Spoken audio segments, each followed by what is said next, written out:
Welcome to the Marketing Cheat Code podcast, where smarter marketing creates accelerated growth.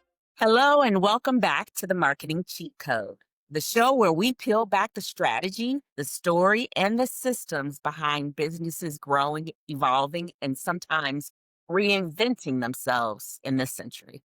Today, we're stepping into the world of music, promotions, and culture because sometimes the biggest marketing lessons come from places you least expect. I'm very excited to welcome Russell Maynard, CEO and founder of Dream Team Promotions, that started in the street team game, evolved through tours, labels, and turned it into a branded cultural platform working across marketing. We'll unpack Russell's journey, how he built from the ground up, what growth and scaling looks like in the event and promotion world, and what marketing systems and lessons from his playbook can be applied to any brand, including those we help here at Full Circle. Welcome to the show, and thanks for being here, Russell.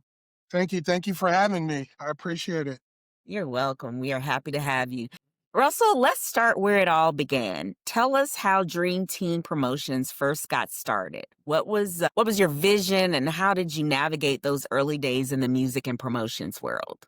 Wow. I was about 2025. That was about 26, maybe 27 years ago. I established Dream Team Promotions in 1999.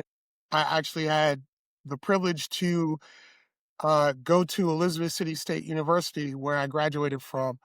So my HBCUs definitely saved my life. I started Dream Team Promotions when I was interning as a college intern with Def Jam. And that's where I pretty much started my career path. After graduating from ECSU, I then moved on to working full-time at Def Jam Records for some time.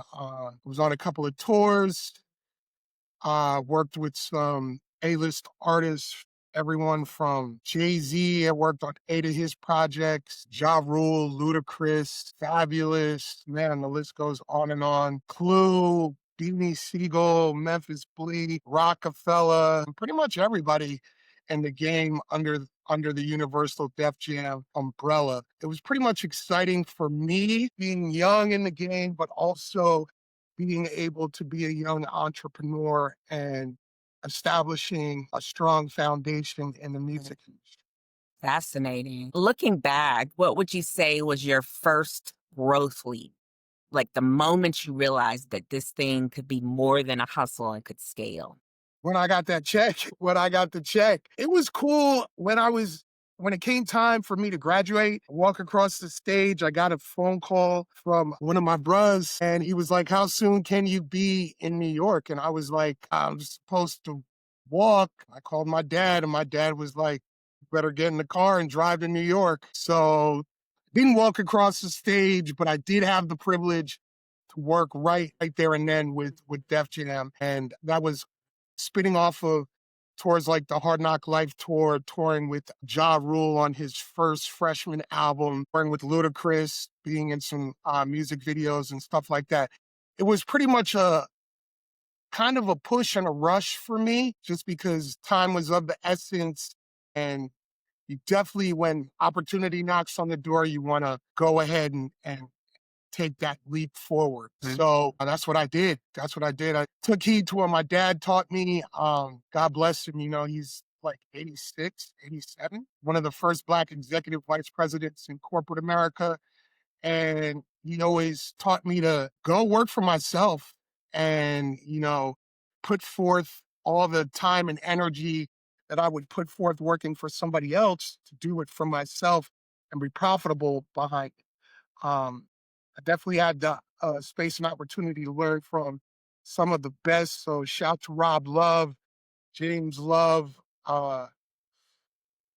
you know, Mike Kaiser, who else? Kevin, man, just a lot of people, Courtney Powell, a lot of people that I've worked for in the music industry that have definitely steered my path into Black excellence. Wow, those are some names I've not heard in years. Yeah. So Yeah. Dream Promotion spans events, promotion, talent tours, and content. How did you evolve your revenue streams over time, and which ones became the most scalable, in your opinion? I'm a sound engineer and I'm a DJ. So I don't know if you could see it, but that's where I make some music happen. When I was in college, it was a hustle for me because I was framing houses and condominiums full time, and then going to class.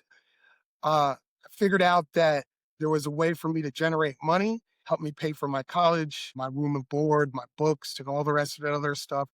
And then, I was pretty good at it. So I just kept my nose to the grind and started to develop, this company that I've been working strong with and developing working relationships with corporate entities, not just in the music industry, but also outside of the music industry, and then branding and launching a lot of new products and stuff like that. When I figured out that it was easier to be a CEO and to build a client base on like brand ambassadoring work and launching new products within my network, then I started to really become great and good at it. Plus, I'm a people person, so I like to be able to chat and talk to people. And then also, technology is phenomenal. So when the game really went digital, and when I'm saying digital, pardon me, I'm old school. So I used to actually be out in the streets, in the clubs, servicing DJs from Funkmaster Flex to Red Alert to, uh, you know, who else? Just pretty much everybody. Goldfinger, working with my man Wayne Ski. Shout to my man Face from Face Off Productions. Yeah, just being out and servicing DJs with records, new records that came along, Missy Elliott records, Timberland records, stuff like that. It was just the ability to be able to go out there and to talk to people and put the record in their hand, and not just put the record in their hand, but have them play the record. That's the challenge, because you could always give somebody a record, but if it's not a record that's gonna, move the crowd, 9 times out of 10, they'll be like, yeah, okay, this is cool, and I'll play it later. But if it's something new, more than likely they're gonna want to play it, right? So that's where it came from. And then being in New York and being a native New Yorker, I'm from Brooklyn, so I had that opportunity to be able to build with a lot of these DJs. Shout out to Papito and Stretch. It's just a lot of people that I've worked with that have given me the space and opportunity to be able to build with them and help build their careers, because that's what it is. Like I said, I'm old school, so I come from a cloth where it's one hand wash the other, two hands wash the face. So it's always uh, a pleasure to be able to sit back and be like, you know, working from behind the scenes and seeing what and watching people's careers evolve. It's a lot of history working with certain artists that have, multi-platinum status. And that's a lot of work. That's a lot of work. It takes a lot for one record to, get a million spins. And then not only that, but then the entire album, it takes a lot of work. So there's a lot of people that help that artist to become who they are, right? So shout out to all the artists that I've worked with and that I've worked for. It's definitely been a distinct pleasure and honor to be able to say some of the things that I can say. But music history, it's one thing to promote an album, but then it's another thing when, you know, every Tuesday comes out sound scans telling you, oh, well, you did this, and you know, this is how that artist develops. So yeah, it's a pleasure. It's a pleasure to see people on the, Billboard Top 100, knowing that if it wasn't for me or my street team or the people that I was working with or distributing the albums to these not just local but national radio stations to get the record played, yeah, that's really what it is. That's the drive for me, is to be able to help an artist achieve greatness, right? Yeah, so many people I've worked with, right? But to watch them grow and to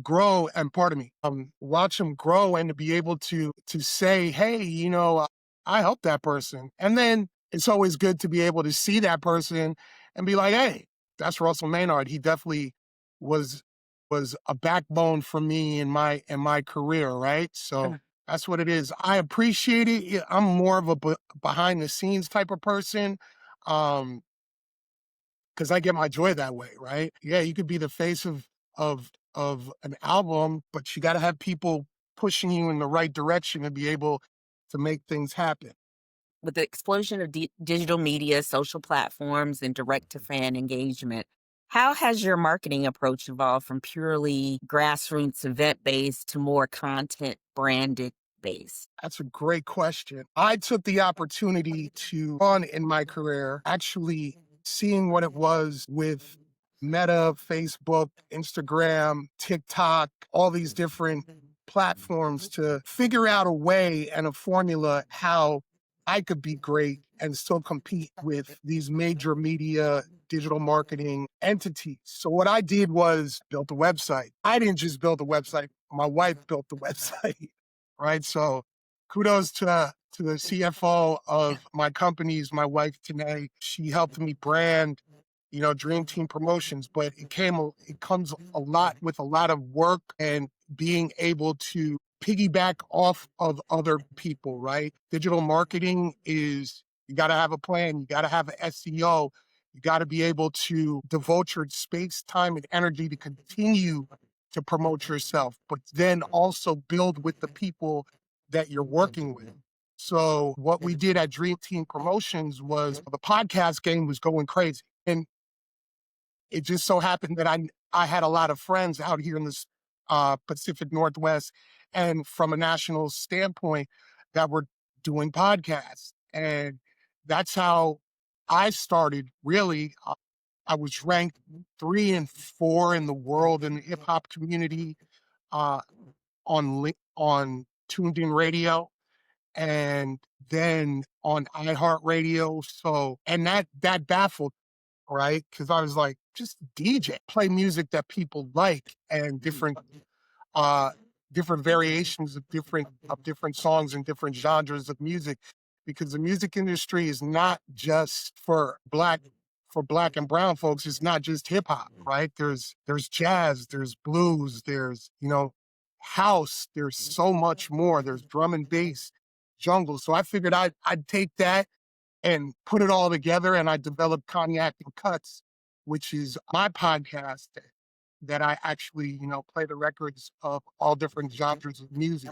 It gives me the space and opportunity to be able to express myself, not just as a DJ, but as an artist. And then I can take the music that I make here in my studio and incorporate that into my podcast. And a lot of my stuff, 9 times out of 10, if I'm not pushing an artist or dealing with unsigned artists, I'm pushing my music at the same time. So it gives me that platform. But I had to figure out a platform in order to compete, right? Because it's definitely a competition. But you don't want to get your music just shifted off into the abyss of the internet. You want to have an algorithm. You want to be able to make sure that when people hear your music, that they hear your music and they're like, that sounds like a DJ Sleepy beat, or that sounds like that's coming from Camo Studios. So that's what I did, and I took that formula and I developed Dream Team Promotions, where it's not just being on a social media platform, but then it gives people the space and opportunity to go and hear other artists on my platform that they wouldn't have heard from, right? So that's really what it is. That's what I did. Yeah. And so podcasting now is like the big boom. Everybody's a podcaster now. So, no pun intended. What Right. what marketing channels or tactics have surprised you with the best return? And which ones do you see brands still underutilizing?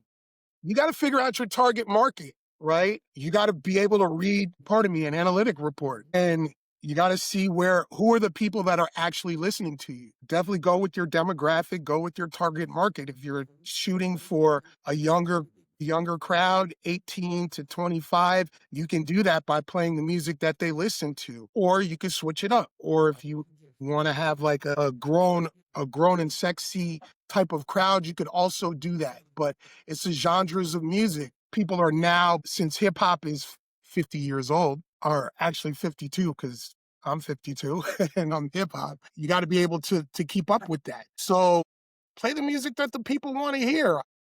I learned that from Red Alert. I said to Uncle Red, and I remember I was servicing him, and I asked him, I was like, man, this is such an honor. I remember growing up listening to you on Kiss FM, and I was like, well, how do you do what you do? And he told me, just know what you're going to play. Know what you're going to play 4 records in advance and keep up with it. And that's what I do. You gotta learn from these icons in the game, because people like that are legendary DJs, that are legendary artists, are going to tell you 9 times out of 10, they're going to tell you the truth and how you can make it. So find your formula, find your demographics, pay attention to your analytic report, pay attention to your algorithm, and, for the stars, and think outside of the box. That's what worked for me. Definitely, it's working for you. It's working for Thank you. you. So, at Full Circle, we work with linking our clients' marketing strategy with systems and analytics. How have you leveraged data, like you just mentioned, analytics and algorithms? How are you leveraging data and systems in your operations? That's my wife, really. Wife growth, so she's doing all the. So That's now my you tell wife. me I'm talking to the wrong person. No, you're not. You're not definitely talking to the wrong person. She's more of a numbers person, Mm. right? So my wife, Tanae, she does business analytics, and that's her jam. That's her bread and butter. And we figured we developed Maynard Business Analytics, which is an analytic company that deals within the Black and brown community. And that right there helps us to build a solid foundation in working with the community. Once again, channeling what we feel is important and needs to be heard, right?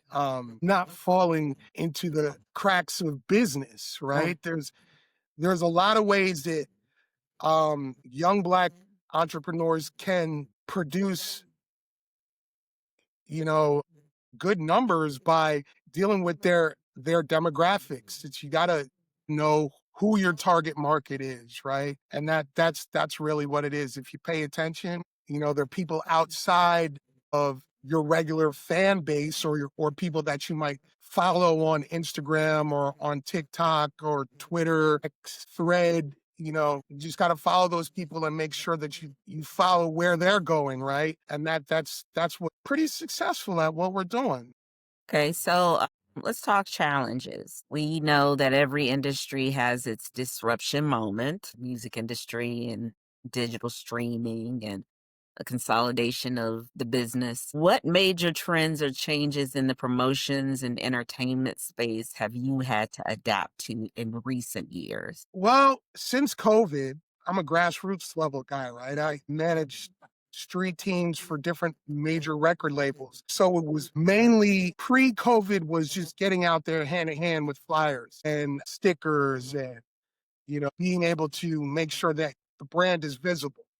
Now you can do that via the internet, but you also have to have a strong word of mouth and make sure that the people that you're working with represent your fan base and represent what you stand for, right? So with that being said, after COVID or during COVID, people were stuck in the house. So what are we going to do in order to make our money?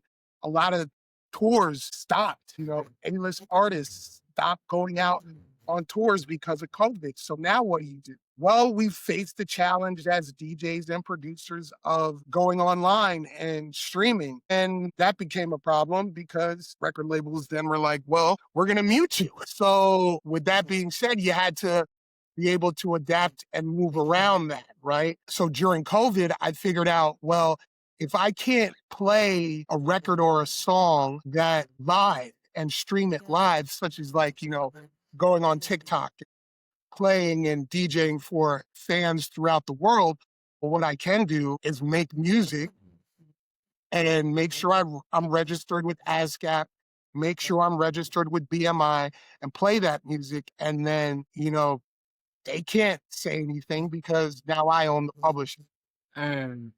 And that's where a lot of artists go wrong, where they put out music and they don't own their rights. And you gotta be able to own your rights. That's where you're gonna make your money, is owning your publishing, right? Tell artists, young artists, that all the time, that you have to make sure that you are in control of your music and you don't want your music just to be out there in the abyss of the internet, because it'll get lost, Oh, yeah. right? It'll definitely get lost. Um, you think that you're being heard, but you're really not. And when you put out a song or you put out a new record or launch a new album, it's not going to necessarily be heard if you don't have a strong fan base. And what a lot of corporate America is doing now is capping people at a certain, you'll only be heard if you have 1 million YouTube videos or of views, or you have 1,000 followers on this, or but it takes time and it takes patience. But if you dedicate a lot of space and time and look at those analytic reports, see when people are more tuned to engage in your following, that'll help you, right? I literally know when people are more prone to look at clicks to Dream Team Promotions during such and such hours on such and such a day, right? That's very important.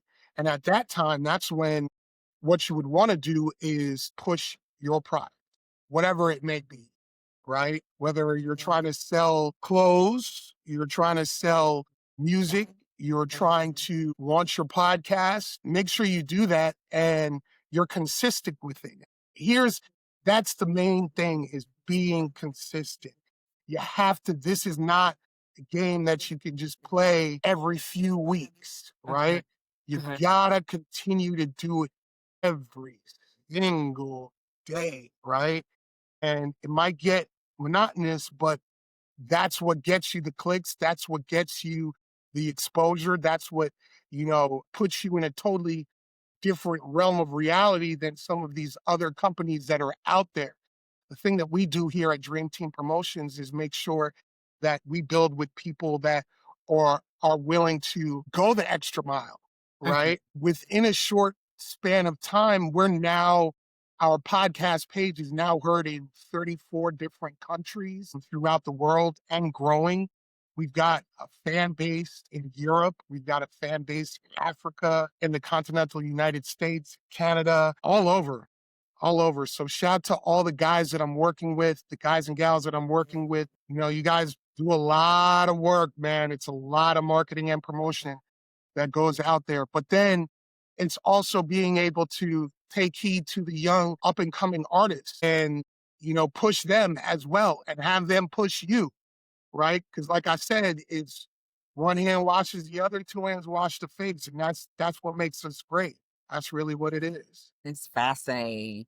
So you just answered my next question. I was going to ask you to advise a business just starting in promotions, events, and content, what systems they should set up first. And I'm assuming based on your last answer, you'd say the analytics is the most important system to set up first. Analytics and also, an SEO, right? That's very, very important, because I also do event productions, right?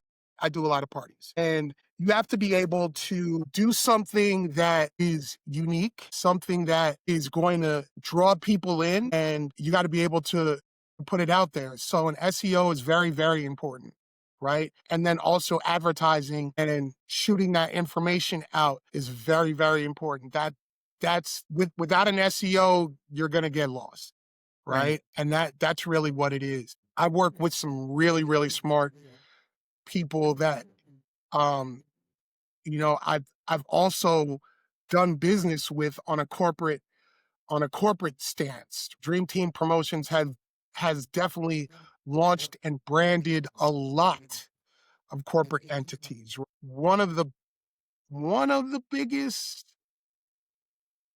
biggest things I've done was I launched Uber Jump, which is scooters, like the bicycles, right? Which is now Lime. But Mhm. I launched that out here in Seattle a few years ago. That was pretty big. That's Uber, right? They get um, much bigger. and the thing with that was, it was we're spinning into COVID, but yet you're launching something that's mass transport, right? And you have to be able to know who you're talking to and make sure that it gets to those people, right? I've had the privilege to work with, Williams Sonoma, Nespresso, World Cup, FIFA, all different types of corporate entities, but doing all of that, just gives me the space and opportunity to be able to talk to the general public. And that's what it is. Being able to talk to the general public. Word of mouth is the number one means of marketing and promotions, right? But you also have to be able to expand on that, right? And that's really what it is. That's really what it is. And you've done such a projects that are like major, huge, and then some custom projects. Do you have a um, preference on the type of client you want to take? Uh, I not so much a preference. I like to work with people that are trying to do the better good, right? I did brand ambassadoring for Nespresso, and that was phenomenal for me, right? Just because behind the scenes, George Clooney is a philanthropist, and Nespresso is one of the top coffee makers. Uh, so that was good. And the great thing about them is that they take their money and they put it back into the community, mhm. right? So that's what I'm all about, right? I like to do community-based work and then have it come full circle, right? So I've got a clothing line and we've got a Black Panther Party hoodies, right? Of all the founders of the Black Panther Party movement, okay? The reason why I decided to do that is because, the Panthers are all about community, right? And that's really what it is. But percentages of the sales now at the end of the fiscal year, we at Dream Team Promotions can chunk off that money and send it to the founders and their families, right? So that's what it is, right? Being able to send that money and donate that money to, some of these people like Fred Hampton, Angela Davis, the list goes on and on and on, where Huey P. Newton, where, what about their families? Lives have been taken, but what about their families? How are we going to keep them and their spirit alive? Right. And that's what I like to do. I appreciate that, right? Because it's the foundation of who we are and what we are as black and brown and indigenous people in the United States of America. And that's really what it is. That's what Dream Team Promotions is all about. My wife works with a company called the Black Star Line, which actually helps young Black entrepreneurs from like the ages of 12 to 2 and Right. helps them develop their own companies, right? And these are young Black kids that are now becoming business owners, right? Learning about business at a young age, which is phenomenal to me. So shout to the ladies at the Black Star Line, my soror, my aunt. That's really what it is. It's the power of working with good, wholesome people that care about the community, right? When you get to a certain platform, you want to make sure that you look back and you look behind you to see what's coming, right? Help those that helped you get there, right? Your ancestry, everything else. And on that note, Russell, thank you for sharing your story, your strategy, and your insights. I am sure our Thank listener you, Ms. get Tracy. a lot out of. If you'd like to connect with Russell or learn more about Dream Team Promotions or even shop the line he just spoke on, check out dreamteampromotions.com and connect with Russell on LinkedIn. And if today's podcast sparked ideas for your own brand or business, whether you're an entertainment, service, product, or agency, that's exactly what we do at Full Circle. We help you turn brand story into strategy and strategy into scalable growth engines. Be sure to subscribe to the Marketing Cheat Code, share this episode with someone who needs to hear it, and leave us a review. Until next time, I'm Tracey Austin Grooms reminding you that cheat code isn't just the idea. It's the system behind it that makes growth for now. Thank you so much. Thank you for tuning in to the Marketing Cheat Code podcast, where smart marketers unlock their next big win. Don't forget to like, subscribe, and share your favorite cheat code.